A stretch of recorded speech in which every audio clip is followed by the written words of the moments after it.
ఓం గం గణపతయ నమః శ్రీమాత్రే నమః శ్రీ వారాహిదేవ్యై నమో నమః ఓం శ్రీ కార్తీక దామోదరాయ నమః. Welcome to our YouTube channel Chagantipati talks. Karthika Puranam 20వ అధ్యాయం. పురంజేయుడు దురాచారుడగుట. జనక మహారాజు చాతుర్మాస వ్రత ప్రభావంను వినిన పిమ్మట వశిష్ఠునితో, గురువర్య, కార్తీక మాస మహత్యమును ఇంకనూ వినవలనని కోరిక కలుగుతున్నది.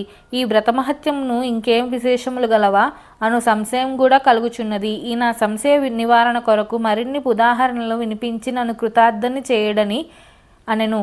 ఆ మాటలకు వశిష్ఠుల వారు మందహాసంతో, ఓ రాజా, కార్తీక మాస మహత్యమును గురించి అగస్త్య మహాముని అత్రిమునికి జరిగిన ప్రసంగం ఒకటి కలదు. దానిని వివరించెదను, ఆలకించుమని ఆ కథా విధానమును ఇట్లు వివరించిరి. పూర్వం ఒకప్పుడు అగస్త్య మహర్షి అత్రి మహర్షిని గాంచి, ఓ అత్రి మహాముని, నీవు విష్ణు అంశయందు పుట్టినావు. కార్తీక మాస మహత్యము నీకు ఆమూలాగ్రముగా తెలియను కాన దానిని నాకు వివరింపుమని కోరెను. అంత అత్రి మహాముని, కుంభసంభవ, నీవు అడిగిన ప్రశ్న వాసుదేవునికి ప్రీతికరమగుటచే ఉత్తమమైనది. కార్తీక మాసముతో సమానమగు మాసము, వేదముతో సమానమగు శాస్త్రము, ఆరోగ్య సంపదకు సాటియగు సంపద లేదు. అట్లనే శ్రీమన్నారాయణ కంటే వేరు దేవుడు లేడు. ఏ మానవుడైనను కార్తీక మాసమున నదిలో స్నానం చేసినను, శివకేశవుల ఆలయమందు దీపారాధన చేసినను, లేక దీపదానము చేసినను గలుగు ఫలితము అపారము. ఇందొక ఇతిహాసము వినుము.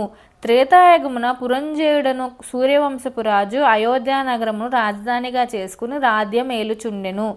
అతడు సమస్త శాస్త్రములను చదివి పట్టాభిషిక్తుడై న్యాయముగా రాజ్యపాలన చేసెను. ప్రజలకెట్టి ఆపదలు రాకుండా పాలించుచుండెను. అట్లుండగా కొంతకాలమునకు పురంజేయుడు అమిత ధనాశ చేతను, రాజాధికార గర్వము చేతను జ్ఞానహీనుడై, దుష్టబుద్ధి గలవాడే, దయాదాక్షిణములు లేక బ్రాహ్మణ మాన్యములను లాగుకొని పరమ లోబి అయి చోరులను చేరదీసి వారిచే దొంగతనములు, దోపిడీలు చేయించుచు, దొంగలు కొల్లగొట్టుకొని వచ్చిన ధనములో సగము వాటా తీసుకొనుచు ప్రజలను బీతావాహులను చేయుచుండును. ఇట్లా కొంతకాలం జరగగా అతని దౌష్ట్యములు నలుదిక్కలా వ్యాపించెను. ఈ వార్త కాంబోజ, టెంకణ, కొంకణ, కళింగాది రాజుల చెవులబడినది. వారు తమలో తాము ఆలోచించుకొని కాంబోజరాజుని నాయకునిగా చేసుకొని రథగజ తురగ పదాది సైన్య బలాన్వితులై రహస్య మార్గమున వెంట వచ్చి అయోధ్య నగరమును ముట్టడించి నలువైపులా శిబిరములు నిర్మించుకొని నగరమును దిగ్బంధనము చేసి యుద్ధమునకు సిద్ధపడిరి. అయోధ్య నగరమును ముట్టడించిన సంగతి చారుల వల్ల తెలుసుకున్న పురంజేయుడు తాను కూడా సర్వసన్నిధుడై ఉండెను.